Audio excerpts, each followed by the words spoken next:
Hello বন্ধুরা, তোমরা সবাই কেমন আছো? আশা করি ভালো আছো। তো বন্ধুরা, আমার নাম হচ্ছে কল্যাণ আর আমি থাকি বীরভূম জেলার ছোট্ট একটা গ্রামে। তো বন্ধুরা, পড়াশোনার কথা বলতে গেলে আমি এইচএস পাস। তো বন্ধুরা, তোমরা থাম্বনেল দেখে তো বুঝে গেছো যে এটা আমার ফার্স্ট ব্লগ। তো বন্ধুরা, এটা আমার ফার্স্ট ব্লগ নয়, এর আগে আমি অনেক ব্লগ ভিডিও বানিয়েছি, কিন্তু একটা ভিডিও ভাইরাল হয়নি, তোমাদের একটা ভিডিও সাপোর্ট পাইনি। তো বন্ধুরা, আমি আশা করছি 2024-এ তোমরা আমাকে সাপোর্ট করবে। তো বন্ধুরা, আমি এখন এসেছি একটু রামপুরহাট স্টেশন। তো তোমরা দেখতে পাচ্ছ রামপুরহাট স্টেশন এটা।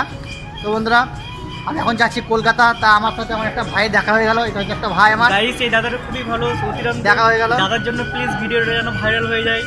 তো বন্ধুরা, তোমাদের যে একটা অনুরোধ, তোমরা যেন ভিডিওটা যেন ভাইরাল করে দাও। অনেক বছর ধরে খাচ্ছি বন্ধুরা, একটা ভিডিও ভাইরাল হয় না। 2 বছর ধরে দাদা ভিডিও বানাচ্ছে, কিন্তু কোনো ভিডিও ভাইরাল হচ্ছে না গাইস। তাই বীরভূম জেলার এই ছেলেটার জন্য ভিডিওটা যেন ভাইরাল হয়ে যায় গাইস। দাদার জন্য লাইক এবং সাবস্ক্রাইবার। তো বন্ধুরা, আজকের জন্য এইটুকু। তোমার সাথে আবার দেখা হয় পরের ভিডিওতে। ততক্ষণের জন্য